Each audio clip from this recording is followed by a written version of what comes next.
nak tanya Cak yang pasal pendahuluan tu, lepas mereka buat pendahuluan ada orang macam queue ke suruh MC ke MC terus sambung lepas pendahuluan? Pendahuluan, Sebab yang lepas mana pen- satu? sebab lepas pendahuluan MC akan macam buat yang apa nama dia tu? Salutasi kan? Oh, you start with teruslah good morning sebab pendahuluan is just ni teks yang daripada bahasa Melayu. So terus start dengan good morning lah. Jadi nanti start terus saya masuk ke terus saya cakap lah maksudnya? You terus cakap. Okay lah. Ataupun you can just try test lah macam 1, 2, 3 we'll start macam tu lah gitu. Jadi pukul 10 saya terus start gitu lah? Yes.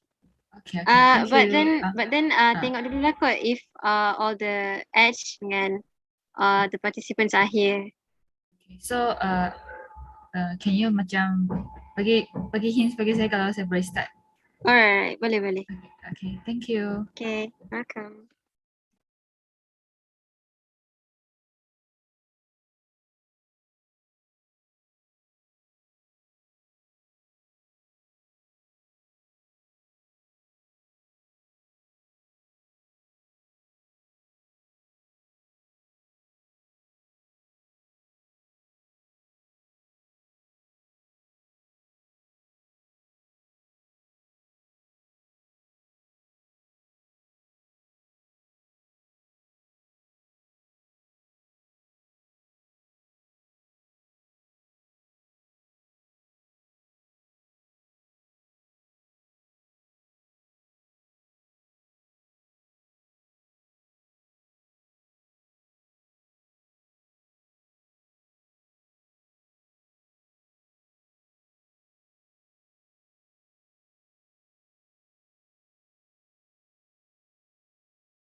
Okay, Assalamualaikum warahmatullahi wabarakatuh, and then good morning. I'm Ani. So before we start at 10, I would like to do a bit of roll call first before anything. So we start with the participants from USIM. If you are here, then please respond with here or from the chat box. So we start with Afika Husna. Are you here? Yeah. All right. Nurdalila. Yeah. Right now, from the IIUM participants, Muhammad Syamil Haikal. Yep. Okay. And then Fatimah Zahra. Here. Okay. And then we go to Edge information. With Edge, first is Miss Stephanie. Yeah. All right. And then Mr. Gaurav. Okay, I can see. Yes, I'm here. Okay. And then Mr. Muhammad Hanafi. Here. Okay. All right. So everyone's here already. So we start exactly at 10 a.m.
Hello, testing. Everyone can hear me? A very good morning to the honorable adjudicators, debaters, member of the Zoom call, ladies and gentlemen. Welcome to Eco Green Debate 2021. Before we start our debate competitions today, I would like to remind all participants and the audience to set your mobile phones or any device that may disturb our debate today to silent mode. I would like to invite the adjudicators and debaters to make sure your audio system is working well and ready before the competition begins. Alright, it seems the adjudicators are gearing to hear the debate and not to mention the debaters raring to deliver their speeches today. Ladies and gentlemen, the purpose of this debate is to examine each participant's view and understanding of the current situations of among the concerns today. Hence, the motion is strongly related to the theme. Now, let me introduce the speakers from both teams that will be going against each other in these debate sections. Acting as the government team is the team from University Sains Islam Malaysia, USIM, which is Mrs. Nur Afika Husna binti Suhaimi as the first speaker, Mrs. Nur Dalila binti Zulkarnain as the second speaker, and the reply speech will be delivered by Mrs. Nur Afika Husna binti Suhaimi. Then, acting as the opposition team for this debate is the team from International Islamic University Malaysia, IIUM, with Mr. Muhammad Syamil Haikal bin Sharul Nizam as the first speaker, Mrs. Fatimah Zahra binti Zulkarnain as the second speaker, and the reply speech will be delivered by Mr. Muhammad Syamil. I am Peng as the moderator for today, and assisting me here are Muhammad Aiman bin Muhammad Zakir as the host of the Zoom call, and Muhammad Afiq bin Muhammad Bahari as the timekeeper. On behalf of the House, I would like to inform the rules and regulations for today's presidential debate. This debate is divided into 5 sections for both teams. The first section is a substantive speech. Debaters will have 7 minutes to set up their cases and deliver their remarks. Debaters may be permitted to give point of information, POI, once. The bill will trigger once and 6 minutes, and twice and 7 minutes to signal the debater to stop his or her speech. The second section is the open debate. Debaters will have 1 minute and 30 seconds for rebuttals. For 2 rounds, each making up to approximately 6 minutes for the whole sections. Moving on to the third section, which is the Q&A section from both teams. Starting from the opposition's team, the time allocated for each debater's questions are only 45 seconds. Then, the first speakers from both teams will have 3 minutes to answer. The fourth section is the Q&A sections addressed by the chief adjudicator to both teams. Debaters will have 3 minutes to answer the question given. For the last sections in this debate, debaters will then have 1 minute for preparations and 4 minutes to deliver their reply speech. Is there any question regarding the rules? All right. Without further ado, this House will come to order. The motion before us today is, in efforts to promote environmental sustainability, this House believes that developing countries should cut down on natural resource consumption. I call upon the first speaker, Mrs. Noor Afika Husna binti Suhaimi, to introduce and set up the case for the government team. Very good morning. Am I audible? Yes. Yes, you are audible. Starting in 3, 2, 1. Ladies and gentlemen, looking upon how Paris Agreement in 2015 have already included measures to actually ensure the wealthy countries finance the developing countries with respect to both mitigation and adaptation efforts in order to combat climate change, we believe that this is the time for the developing countries to take opportunities in order for them to cut down natural resources consumption and focus more on how to start regulate and managing their renewable energy, right? But before we move on to the substantive in the debate, a few definitions from our side. First, what does it mean by environmental sustainability, and why is it really important for developing countries to implement this in their country, right? So, environmental sustainability mean it is the responsibility for us to conserve our natural resources for the health and well-being of people now and also in the future. Meaning to say that we are worried about how these natural resources, especially the non-renewable energy, could be depleted one day, and therefore these developing countries could one day have no sufficient have no sufficient energy to actually supply certain industry like aviation or shipments and whatnot, right? And secondly, we believe that environmental sustainability means that we need to create an equilibrium between the consumer's human culture and also the living world, like the environment we live in right now. Therefore, it is really important for these developing countries to create some kind of equilibrium for them to sustain both their environmental aspects and also economical aspect, which I will tell you later. But before that, what kind of natural resources our side think that these developing nations should cut down, right? We want to focus on non-renewable energy resources only because we believe that these non-renewable resources, ladies and gentlemen, when it is once used, it cannot be used again for the same purpose. Therefore, we are going to focus on only coal, oil, and fossil fuels because we believe that it might be depleted one day and it has been causing a rise in the carbon footprint itself. So let's see what is actually the dire need for us to urge the developing countries to implement this today. Like what kind of problem is happening right now, right? First, the World Bank report, ladies and gentlemen, has stated that actually poor and middle income countries are already account for 2/3 of a total carbon emission around the world. And this is because we need to understand the nature of this country, like, right? Because this country, they are continue to develop. They are trying to make themselves fully industrialized by focusing only on economy. So they are only focusing on economical aspect and try to enhance their growth in this kind of industry, which require a lot of non-renewable energy resources like oils and fossil fuels and whatnot, right? So I believe that if we are going to let this kind of scenario to continue, we believe that this country will also suffer the burden of global climate change that is to happen one day, and also they are going to be being the first country to be lacking of resources compared to developed nations that have already started to conserve some of their energy and focus more on renewable energy, right?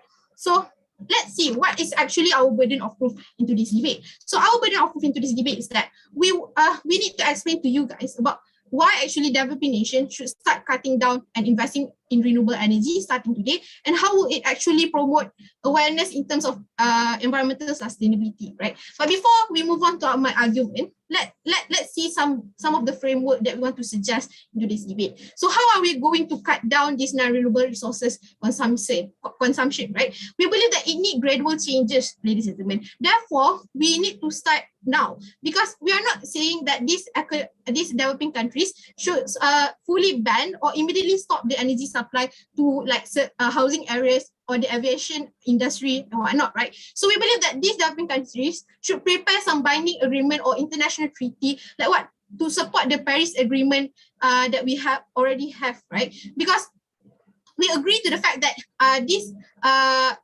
by cutting down consumption, we need some kind of international cooperation with all the nations, right? Because we're catering to global climate change. It is a global issue. Therefore, we need some kind of binding agreement. And when talking about gradual changes, we believe that we need to shift to renewable energy management regulation at a pace that society could adapt. Because in our side, ladies and gentlemen, we are going to offer a situation whereby the society could adapt slowly to the changes that the government has made. For example, if they want to cut some kind of non-renewable energy sources for a certain housing area, right?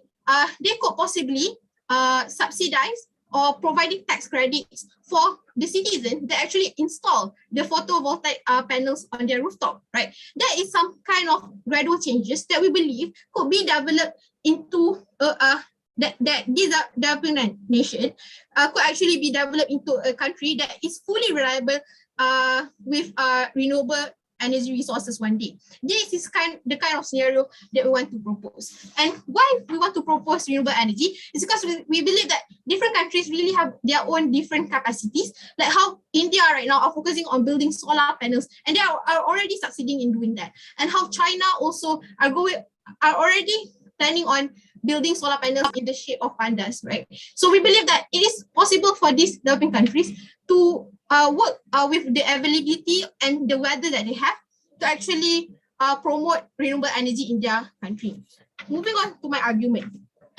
My argument would be how developing countries actually have the biggest incentive to reduce carbon emissions under 3 levels of analysis. First, we believe that developing countries, they are going to be hit the hardest by the rising temperature and changes in rainfall if they are going to use up all their natural resources and causes climate change, right? Because this country, we need to understand, they have limited financial resources, they have weak infrastructure, ladies and gentlemen. So therefore, if sudden flooding or crops failure were to happen, they are going to struggle to adapt and at the same time sustain their economic growth. That is why in our side we want to propose gradual changes, right? And secondly, we believe that these developing nations, they have rise in population. It means they have more consumers that they need to meet the demand of energy that they needed, and they are already using up the energy, the non-renewable energy that they have. Therefore, they need to start to rely on the abundance of renewable energy that their country has. And lastly, we believe that we do not need to wait, like how United Arab Emirates are only starting to develop their solar panels today because they have already been focusing on oil, right? So therefore, we believe that we have to take the chance when the technology is available and when international cooperation is there. Therefore, I would like to rest my case. Right. Thank you to the first speaker for her remarks. We shall now hear the first speaker of the opposition team, Mrs. Fatima Zarah binti Zulkarnain, to present her speech. Hello, so just to clarify, I will be the first speaker and also will be giving the reply speech later on. Okay, so hold on.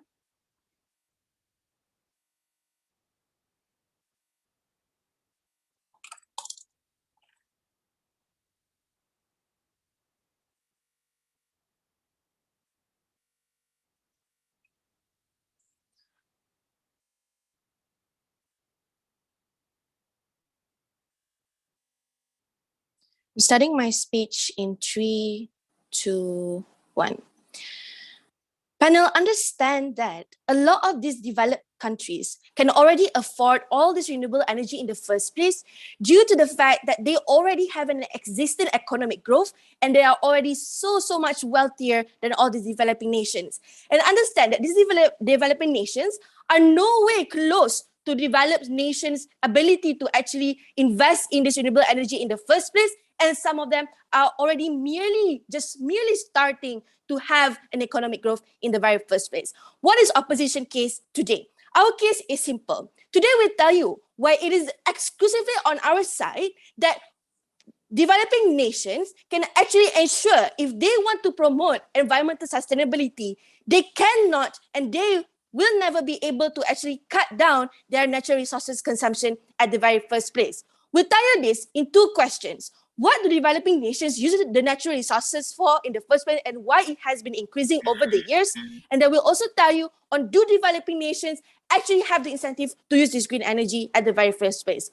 Number 1, we have to understand that a lot of developing nations use natural resources to actually generate electricity and energy for their people. It means that this is the only main source of power they have to regulate a lot of the economic growth as well as to provide basic necessities to their people. We have to also understand that the reason why consumption of natural resources consumption has increased over the years is because that nation realized that firstly, when we wanted to develop technology advancement, especially in renewable energy, it actually requires a lot of natural resources, such as rare earth elements. This can be seen when we make, for example, motherboards for smartphones or even electric cars. Even though electric cars is a form of renewable energy to promote environmental sustainability, it still uses a lot of batteries, giant batteries, to actually store the energies, which actually came from the fossil fuels at the very first place, right? But secondly, we have to understand that nations realize that they need to extract these rare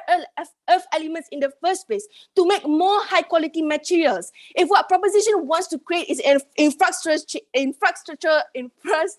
change, it means that they would need more high quality materials that they could get from these natural resources in the first place, because all this time they have been using low quality materials, which actually they have to change a lot of the years and a lot of times. But thirdly, right, over the passing years, panel, you should understand that population will continue to grow, which lead to the demand of the natural resources. And these natural resources looks like petroleum, which they can actually afford to actually make themselves go to work every day and go to school, stuff like that, right? We have to understand that natural resources like coal provides domestic and industrial heat and powers most of the equipment and machinery used in homes, offices, and factories. It is in fact provides 36% of the largest electrical power worldwide. Natural gas, coal, and other forms of fossil fuels have always been the most efficient source of energy to generate electricity and regulate those hubs from overheating. We say that even in status quo, right? Even in the countries that use renewable energy, they still depend on fossil fuels at the very first place to ensure that this renewable energy can actually function efficiently. Now, the developing nations actually have the incentive to use green energy in the first place. 2 questions. Is it principally justified for governments to use this? And whether or not continued and increased natural resource consumption is a prerequisite to a more sustainable green economy. Firstly, it is principally justified for government to use their own resources. This is because if it's okay for developed nations to use, why not developing nations? Understand that developing nations are mostly rich with natural resources, which they become one of the largest contributors to natural resources worldwide, even to developed nations, and this could actually sustain them for a few more centuries. Even if we talk about greenhouse gases, right? According to Union of Concerned Scientists, 9 out of 10 developed nations are the biggest emitter of greenhouse gases per capita. This means that developing nations do not emit that more than they should. It is still justifiable since they emit less compared to developed nations per capita. Why is it okay anyways if they emit more? Countries most often use natural resources they own for decades, as they see it is legitimate for them to continue to grow their economy. It is what they depend on. And in order for these elements to be consumed, understand that government will surely look into how it can be passed and how it will actually benefit their economy. Governments have the incentive to ensure that the consumption level is on a safe level, as a lot of these resources are not far from people's attention. In fact, if government consume more than they should, it will only be more detrimental to the people, since they do not have an alternative to cater back their consumptions. But do the developing nations actually have the resources to cater to the problems they face? This has come to my point 2. Why continued or increased natural resource consumption is a prerequisite to a more sustainable green economy. Understand that in status quo, developing nations already face deficit resources. This means that cutting down their only probable source of energy will mean they would not be able to continue to supply electricity and energy to their own country. This is very bad because they don't have an alternative that will be able to produce energy as efficiently as they have now. Even in countries that are already using renewable energy resources, they still depend on a lot of fossil fuels to generate enough energy to residential homes in a wide scale. But secondly, right, geographically, a lot of the developing nations cannot afford green energy. They are most often overpopulated, have poor city planning. This means that it will be hard for them to actually plan whether they want to build these plants. Some of them don't even have the resources, like to water or mountains that can use to help them to use renewable energy in the first place. But also, panel, financially, developing nations cannot afford green energy. It takes a lot of money in R&D, in manufacturing, in production, as well as maintenance. Even if they don't want to create their own renewable energy, we see that it is already very hard for them to buy from other countries because most often they are patented. And also, right, we see that when at least they have natural resource consumption to give back to the economy, a portion of the profit can at least still be used to go into a specific organization or body ministry, like MOSTI, for example, where country can be able to gradually shift to become a more environmentally sustainable in the future. When you suddenly take this natural resource consumption, you will obviously take away people's only way to actually have source of income at the very first place. And with that, we've never been prouder to oppose.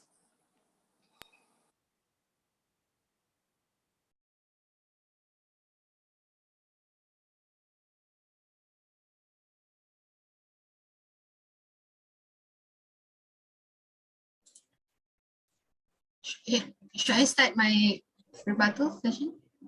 But give some time for the adjudicators to jot down the marks, yeah? So thank you for the first speaker for her remarks. That marks the end of the first sections.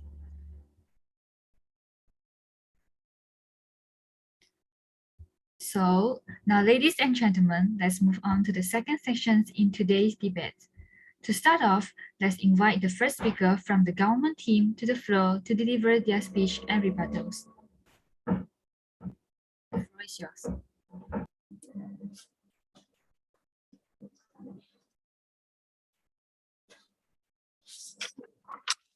In 3, 2, 1. Ladies and gentlemen, to answer the question whether the developing countries actually have the financial capacity to afford renewable energy, right? Firstly, we already told you about how in the Paris Agreement, developing countries are going to support if any of the developing countries are going to focus on mitigation and adapting planning. And secondly, ladies and gentlemen, the opposition side are not aware of what China has been doing right now as a developing country. China actually, ladies and gentlemen, have stopping giving resources for the coal sector funding overseas. Because why? They are right now, ladies and gentlemen, they want to focus on supporting developing countries. They actually want to focus on in even greener energy resources, right? Because they know the dire need for them to actually combat climate change in order for them to bloom economically as well. Why we tell you this, ladies and gentlemen? Because the government side are only focusing on academy, but we believe with environment it does includes it comes with academy as well. Why? Because, for example, ladies and gentlemen, when one day their non-renewable energies also would be depleted and they don't have energy supply for industry like shipments and aviation, ladies and gentlemen, how can they actually export goods to other nations? Therefore, we want them to slowly cutting down and make these gradual changes to actually provide more energy for this industry to be sustained in the future. But in their side, they never they never cater to this problem at the very first place because they are not going to promote awareness among the society. Thank you for the first speaker from government team. Let's welcome the first speaker from the opposition team to the floor to deliver their speech and rebuttals. Am I audible? Yes. Okay, sorry. Okay. Starting my speech in 3, 2, 1. Okay, proposition. Tell us how will you ensure that this actually support from developed nation can actually create changes? Because understand that from UNFCCC and also Paris Agreement, right? Developed nations already give a lot of developing nations financial aid, but recently it has been said that it is not enough and also unsustainable. Why? Because we have to understand that they don't actually have the capacity to think of these solutions on their own. If you want to talk about China, think about their power, right? Who wants to work with an overpowering power that could actually take over your country at the very first place, right? We don't think that this is going to happen necessarily, especially for developing nations who already struggle to actually keep their own sovereignty at the very first place, right? You also never told us on how they can actually ensure that when they cut down their natural resources consumption, they will actually be able to support whatever industries they still have going on at the very first place sustainably. We want to ensure developing nations should be able to work on their own, right, at the very first place. This is why in Paris Agreement, for instance, they already made it a hybrid binding for all developing nations. Why? Because they understand already that developing nations do not have the capacity to actually depend on other stuff other than the natural resources consumptions like petroleum at the very first place, because they are dependable on these resources, and these resources actually give most of the economic growth to these developing nations at the very first place. And this is why Paris Agreement have made that it is okay for them to actually continue. All right. Thank you for the first speaker from the opposition team. Ladies and gentlemen, it seems like both teams are on fire today, delivering their cases and rebuttals in these sections. I do see that both teams are highly concerned about the environmental crisis happening in the world. Hence, the spirit of today's debate is much more appreciated. Now that the second section is finished, we will now hear the Q&A sections coming from both sides of the teams.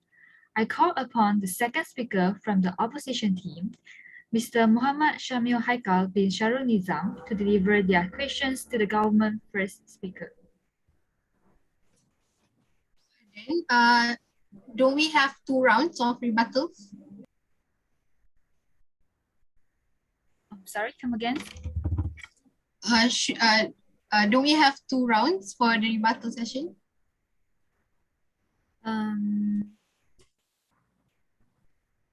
Moderator, Yes, there's 2 rounds. Okay, So we sorry. start again lah with Afiqah. Right. Starting in 3, 2, 1. Ladies and gentlemen, Paris Agreement exists because the developed countries know that in order for their country to also survive in this environmental crisis, they need the developing nations plan also in order to combat climate change, right?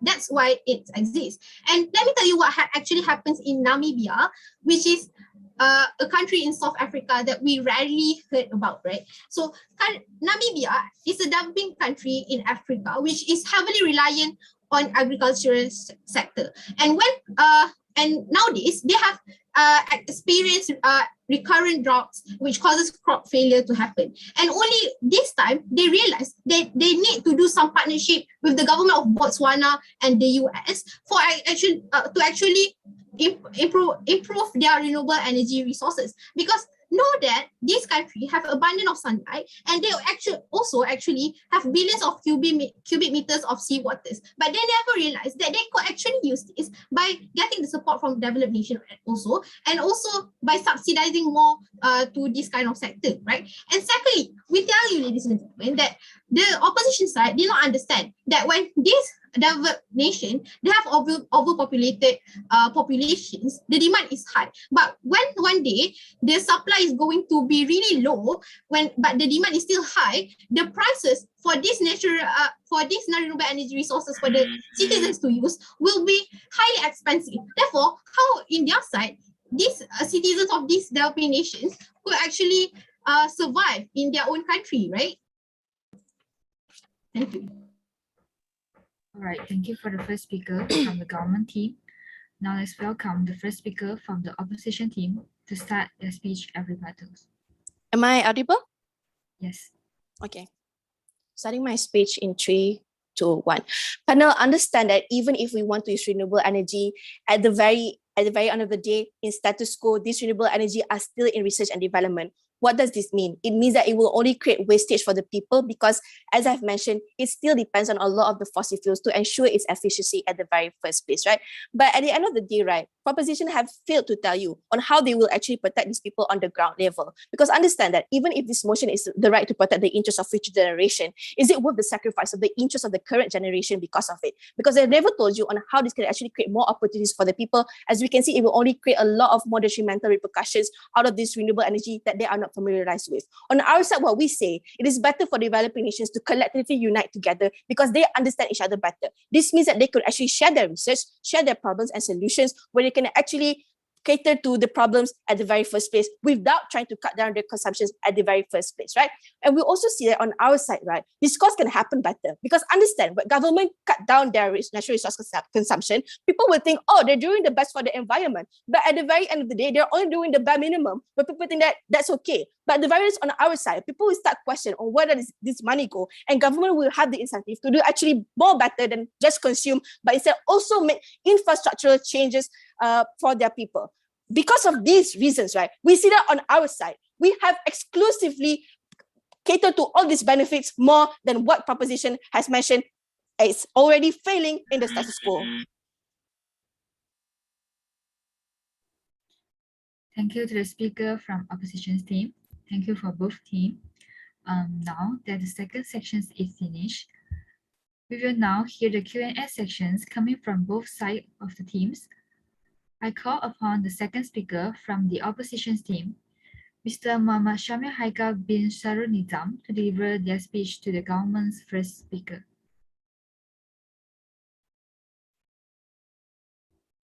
Test, am I audible? Yes, Mr. So I'll be beginning my speech in 3, 2, 1. So now I believe both sides of this debate today do agree that change needs to happen in order to promote a more sustainable future. But what our side is trying to say is that change cannot just simply happen when on the developing nation side. Now, our side has already proposed solutions as to help in properly coping with the change that needs to take place in order to get to a more sustainable change. Now, the question that I have for side proposition is, they have mentioned ways such as developing nations have taken in order to go to a more sustainable energy method. Now, I believe that those are the countries that have picked only focus on the rich ones. What about the countries that are like suffering more from like corruption, such as those of like Western Africa, like in Liberia? Thank you very much.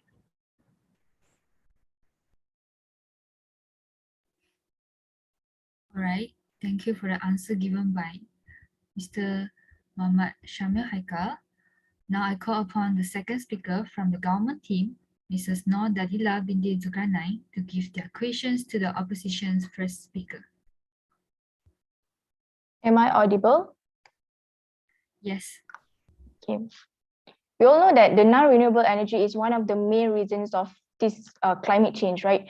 But then, is it my question is that yes or no, that the society in your world will have shorter time to adapt with renewable energy when depletion of non-renewable occurs later on?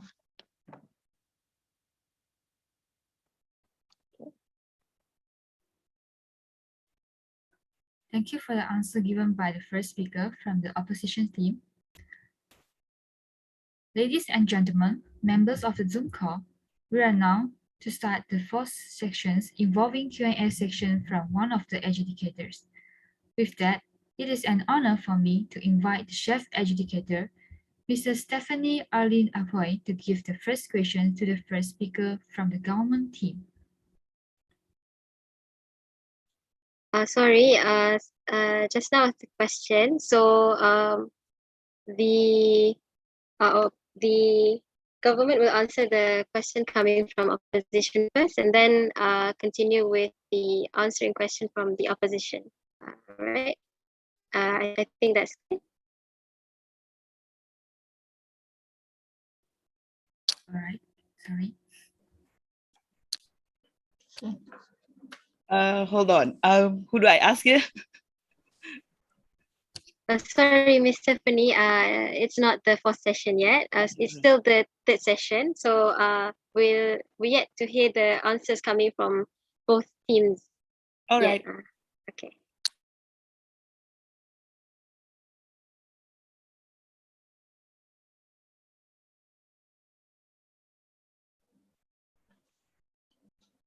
Starting my speech in 3, 2, 1. Understand that in our side, we have proposed a really clear framework whereby we tell you that these countries should make gradual changes according to their own capacity, right? Because we agree to the fact that these developmental new renewable energy resources developmental planning do requires time, energy, effort, and international binding and an international binding agreement, right? Therefore, to answer the question coming from Mr. Shafil, which is how countries that suffer more, maybe not Malaysia, maybe not Brazil, maybe country like Kenya or Ethiopia, right? So to answer that question, actually, ladies and gentlemen, like what I just mentioned in my speech, my previous speeches, that China are already, according to World Economic Forums, China are already supporting this kind of renewable energy development in more than 20 developing countries. Therefore, we could see how actually these developing countries, when they work hand in hand to actually give funding or finance to each other nation, they could work on it, right, ladies and gentlemen. So these are going to happen, this kind of scenario are going to happen in our side. Therefore, and at the end of the day, we believe that these developing nations, they could industrialize as well, they could prosper, they could achieve economic growth by focusing more on renewable technologies, renewable energy technologies. Why? Because we also believe that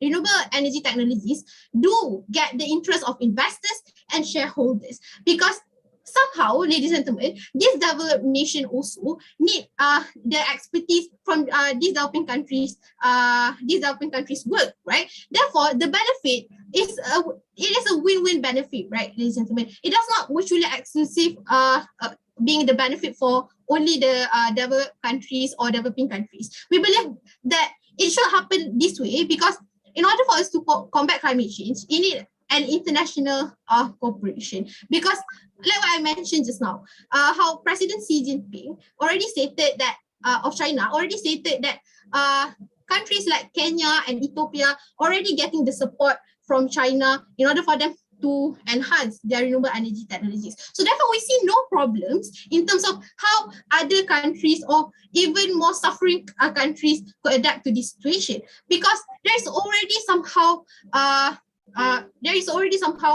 a binding agreement existed today, like Kyoto Protocol and also like Paris Agreement that I mentioned just now. So we just need to create one more binding agreement or international treaty that could make all nations agree upon supporting each other efforts in order to mitigate to this climate change issue, right?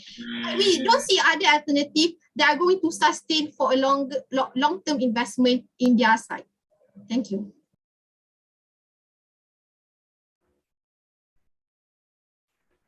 Thank you for the answer given by Mrs. Noafika.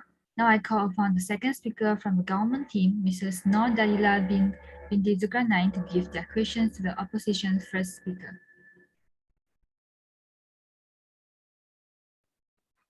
Hello? Yes. All right. So I shall then repeat my question. since non-renewable energy is one of the main contributions towards our current climate change, right? So yes or no that the society will have shorter time to adapt with renewable energy when depletion of non-renewable occurs later, and what is the backup plan to sustain the industry in developing countries once this depletion occurs for a long-term period? Thank you.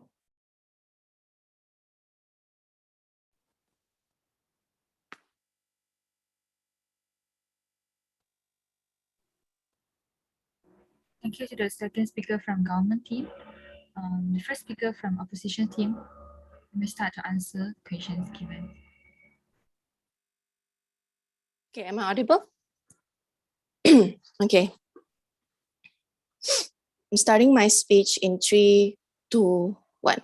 Panel, understand that from side proposition, they think it is that easy for people in developing nation to actually adapt to renewable energy at the very first place. Understand that in developed nations like Norway, for instance, these people are not majoritarily poor income or middle income families. This means that the government already protect them with all the welfare and incentives that provide for their basic necessities, which actually accommodate to their affordability to actually invest in renewable energy in the very first place. And this has contributed them to actually being able to, have the rule that by 2030, Norway will be a fully electric car economy, right?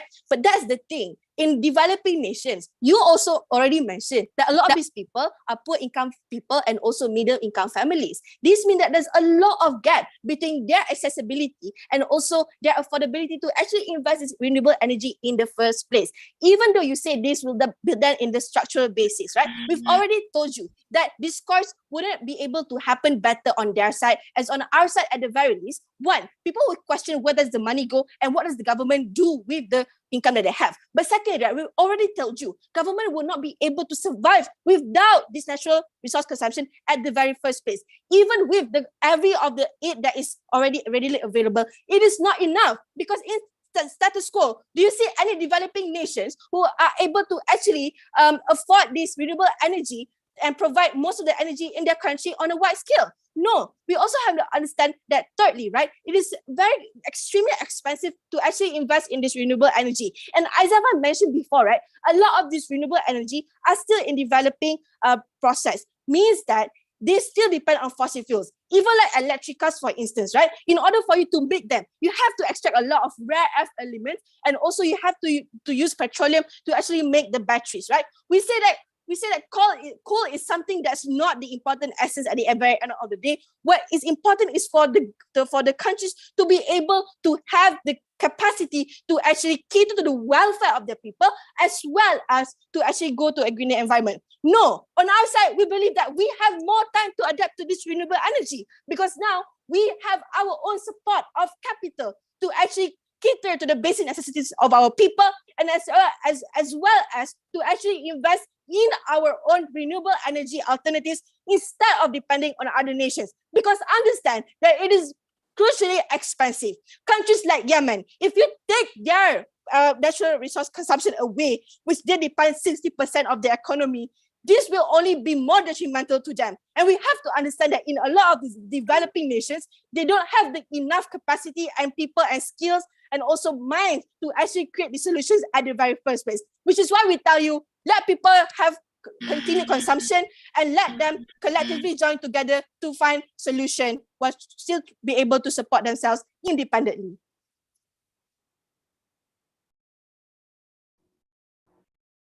All right, thank you for the answer given by the first speaker from the opposition team, Mrs. Fatima. So, ladies and gentlemen, member of the Zoom call, we are now to start the fourth section's evolving Q&A section from one of the adjudicators. With that, it is an honor for me to invite the chef adjudicator, Mr. Stephanie Aline Apoy, to give the first question to the first speaker from the government team, Mrs. Noor Afika.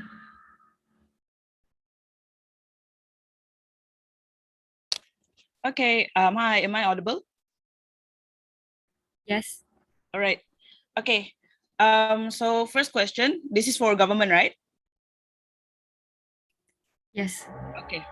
All right. So government, I think you need to explain to me even if there's some sort of like incentive that you said, such as like a subsidy for the people on the ground so that they'll come into renewable energy, I think that you need to explain to me, in the situation where these countries are still developing and still rely on some sort of like economic improvement that they want to achieve, why would that incentive prove to me how that incentive itself would be enough to push people towards the, compared to them at the end of the day wanting to provide some form of like basic necessities such as food or drinks or whatever it is for their families at the end of the day. So that's question one.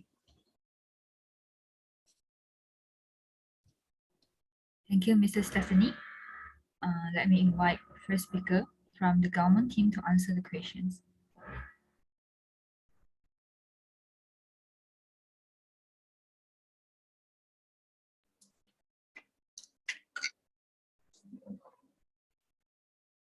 Starting my speech in 3, 2,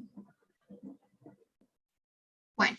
In our side, we believe that the incentive are already enough to push people to actually support the environmental sustainability that we are going to offer. Is because first, understand that today farmers are already suffering from crop failures, and when when droughts happen, and also crop failures when flooding happen. So understand that when government are going to propose a framework whereby it supports renewable energy, we believe that the society will be given all their efforts to actually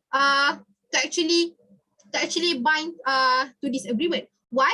First, because when talking about doing a new framework to improve their renewable energy resources, we believe that it has an international binding agreement or treaty, right? So therefore, it should be a transparent process when dealing with this kind of issue. Therefore, the society could actually see where does the money go, and it actually works. Like how India today has already rely on 39% on 39% of their energy by only relying on the solar energy itself. We see some improvement, right? Rather than only providing basic necessities, but it doesn't come with that at all, because we believe that this kind of problem will still continue to happen in both sides, right? Because these developing countries are overpopulated, they have high demand of resources and whatnot. So maybe in terms of food security and whatnot, this issue will still happen. But we also need to cater to the issue whereby energy resources will be depleted too one day, right? And this could actually make them suffer even more, because one day they have a car but they cannot afford the fuels, ladies and gentlemen, because the fuels will be at a higher prices because of the high demand but low supply scenario, right? So when this happened, they could not even get into the car and travel to other part of their country. They could not even get into their car and actually get the food. They could not even get into their car to actually go to work, right? So we believe that in house, like we are going to like provide a framework whereby this country could retain their sovereignty and economic growth in a long-term period. But in their side, ladies and gentlemen, they are only going to focus on short-term period. And when they are already economically developed, we believe that environmental issues will bring them down, because one day their citizens will suffer and they could not even afford to pay tax anymore. Because maybe, ladies and gentlemen, in their side, the number of people who are capable to pay tax will be lessened, because they are most of them are going to be from a low income families. Therefore, I rest my case. Right, thank you to Mrs. Noor Afika for the answering questions given by the chef adjudicators. Now, let's welcome again the chef adjudicator, Mrs. Stephanie, to give the next question to Mrs. Fatima, the first speaker from the opposition team. Okay, I'm audible, right? All right. Yes. So question for op would be, I think first of all, I think there needs to be an explanation, or how you need to prove to me how when you fully rely on the government to control your necessities, how is it likely that they will do so properly, especially since these countries are, yes, again, like dependent on developing their economic sector. And if you want to say that they have some means of control, I think your second speaker kind of mentioned the idea of like corruption and whatever that would happen. Like, prove to me how, even in that worst case, how it is still better under your side.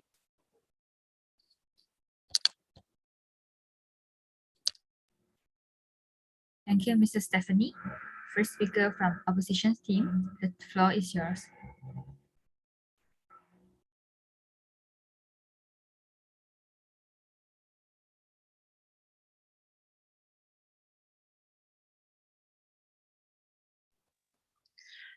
Am I audible?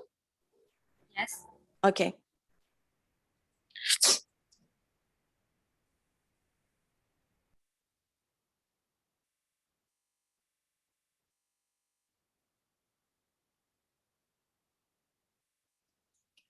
Okay, panel, I think we both sides of the house can agree that corruption can happen regardless of which side of the house today would actually stand, right?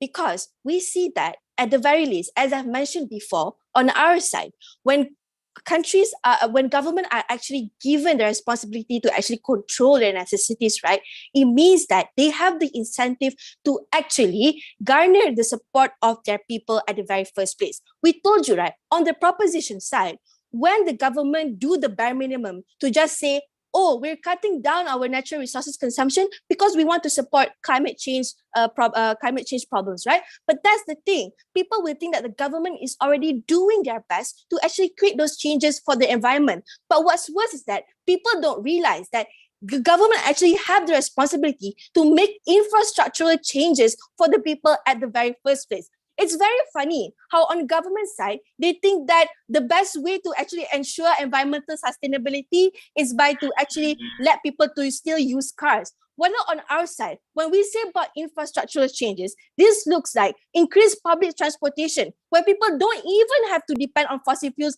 in the very future, at the very first place. And this is what we see in how a lot of developed nations are trying to do at the very first place. They want to encourage carpool and they want to encourage public transportation in the very first place. We see that this is happening, especially in Malaysia, when government is pushing forth to actually create more public transportation accessible to more states instead of just in the populated cities like Kuala Lumpur and Selangor, right? That's one. But we also have to understand, right, even if, right, government don't actually create any infrastructural changes, these costs can happen on our side better. Why? Because people are still aware that money is still being used by the government or being received by the government, but there's no changes happening when their resources are still being used. This means that government will be forced to actually garner the people's support and also their not to ensure that people will go to protest and whatnot. Why? Because this will only create more political instability, and also people will be angry when they lose their job suddenly and whatnot, right? So at the very least, right, on our side, when government have the capital, they can either use this to make infrastructural changes, or they can also use this money to actually invest in renewable energy. We see that on our side, government have the backbone to actually lean on to something. Whether on their side, right, we see that there is worse because people will think that the government is trying to do their best because now they are legally binded. If not, what will happen? Would they be prosecuted by the international court? They never told us. But they also never told us on how they can actually ensure that people's life will actually, welfare will actually be enhanced from in their side. So in our case, we say that let government do what they want with what they own because it is legitimately theirs and they know what's best for their people at the very end of the day.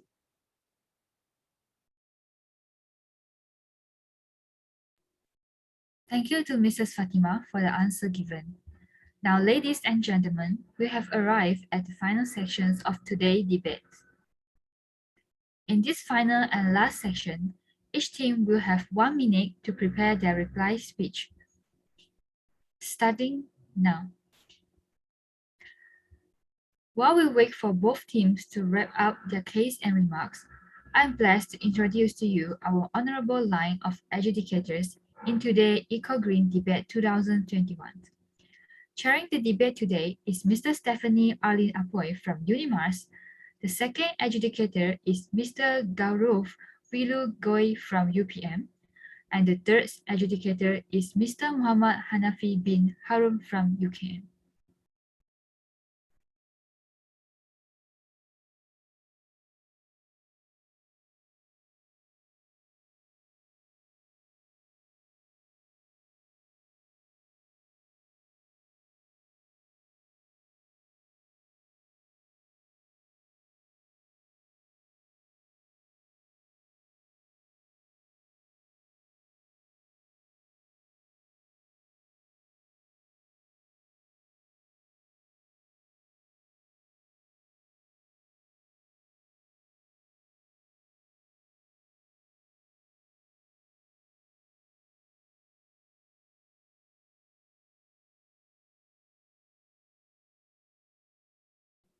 Now, ladies and gentlemen, the 1 minute time is up.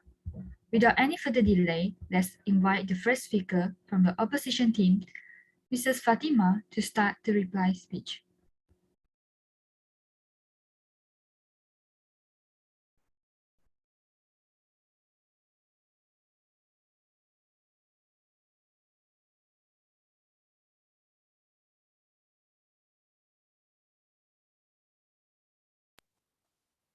Okay, am I audible? Yes.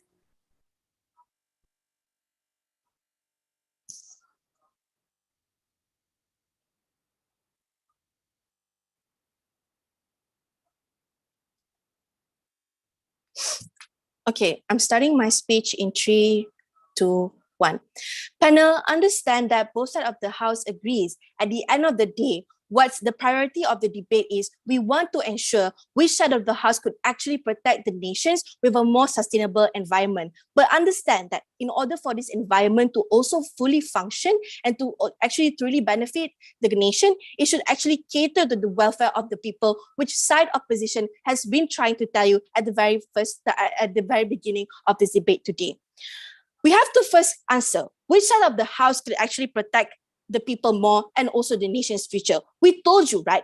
At the very worst case on our scenario, what we can do is we provide people, the nation, the ability to actually fall back to something. Because understand, at the very first place, we told you this natural resource consumption is already something that a lot of these developing nations have to depend on in order for them to have sort of economic growth. We see that this is especially true since they are not even able to actually provide all the tax breaks as mentioned as the proposition is trying to say at the very end of the day.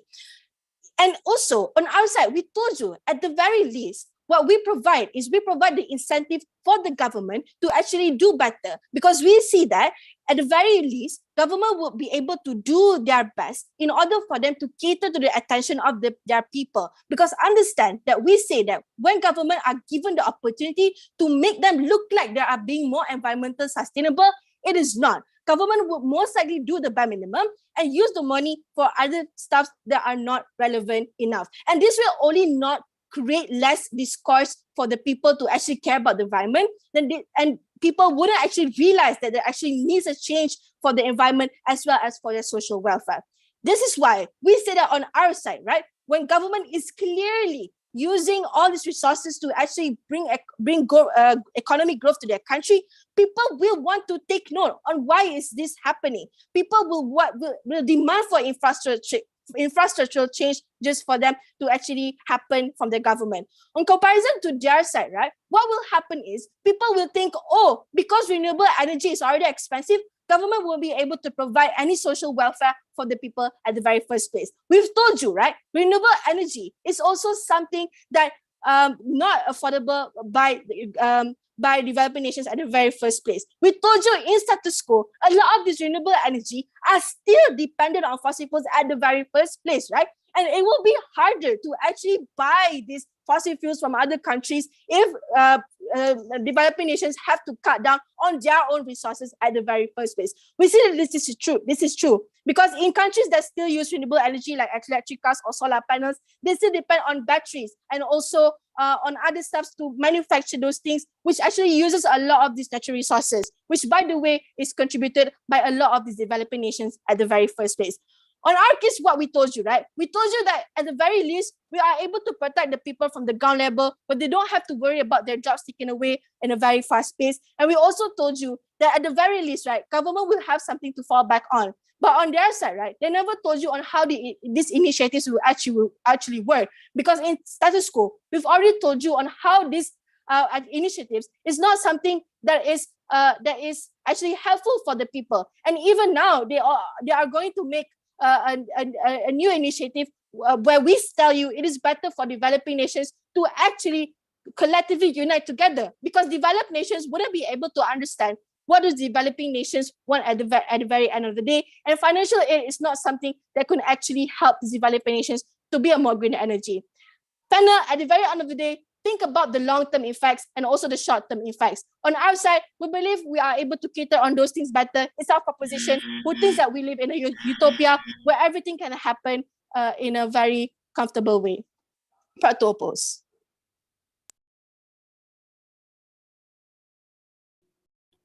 Thank you to Mrs. Fatima for wrapping the case coming from the opposition sides. Next, let's invite the first speaker from the government team, Mrs. Noor Afika, to start the reply speech and those conclude their case.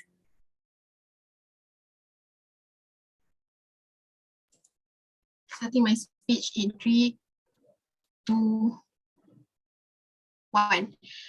Understand again, what does it mean by promoting environmental sustainability according to the motion, right? It's about creating an equilibrium between the consumerist human culture and the living world. So therefore, in our side, we believe that in order for us to achieve this kind of equilibrium, we have to start to make gradual changes and ask our society to actually adapt to these kind of changes that are happening in our world. Because we, as the government, wouldn't want our citizens to suffer with high oil prices one day and to suffer from depleting sources of energy one day, and even crops failure, right? Like what I have been mentioning throughout my debate. But before I move on to which issues we cater to, let me make it clear. 2 flaws coming from the opposition side.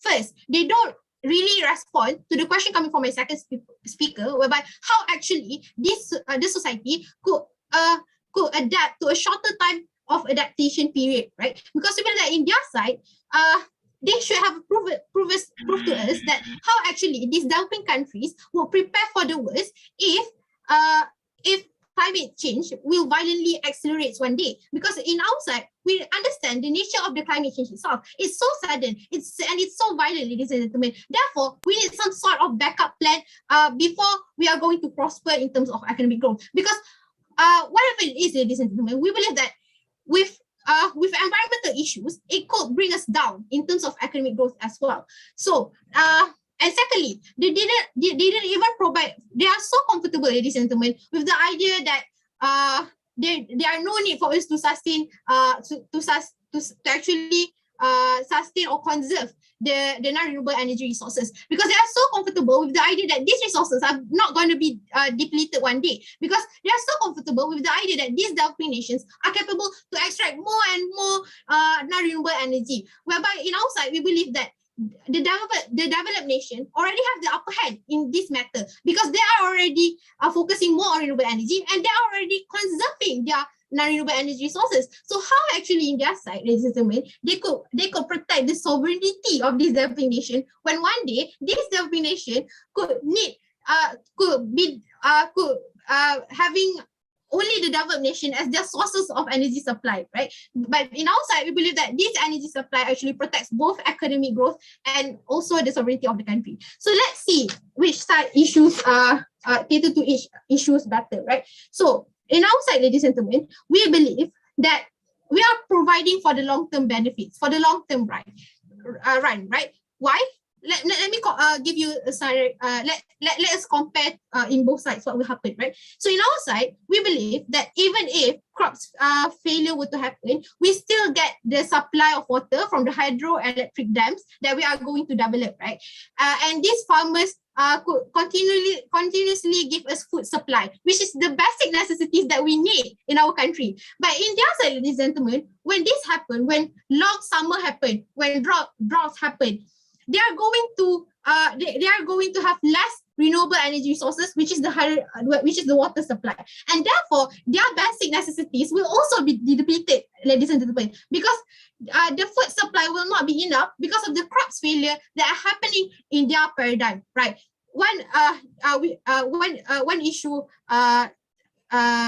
we win on that issue. And secondly, which side actually cater to global climate change issue better? We believe that in our side, ladies and gentlemen, we already tell you about how these developing nations, they are overpopulated and they are consuming more energy than they needed. And secondly, they keep on industrializing and releasing carbon emissions without realizing that they are the ones who are going to suffer from the heaviest burden at the end of the day.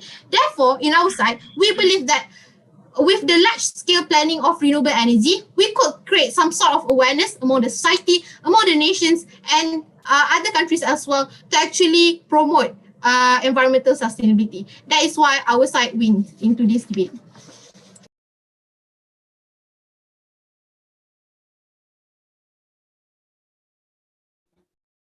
Thank you to Mrs. Noor Afika for wrapping the case coming from the government side.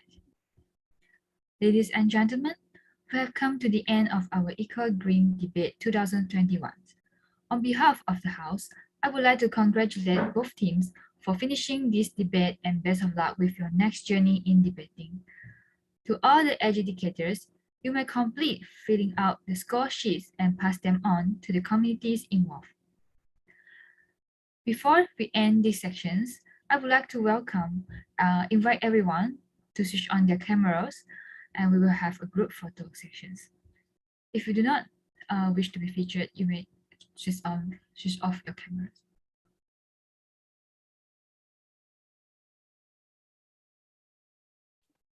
So I will take the photo. Whenever you're ready, I will start.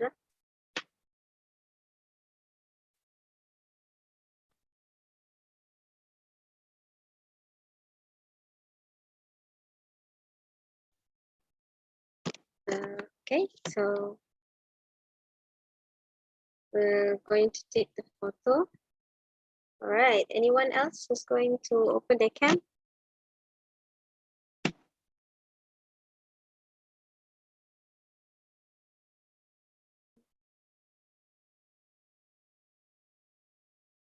All right, Mr. Fani is here. How about Mr. Gaurav? Hold on, give me a second. Is Okay. that okay? All right. For Zoom 8 admin, you can open your cam if you want.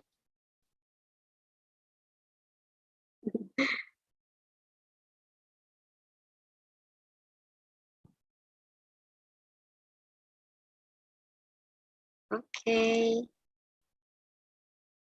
All right. Okay.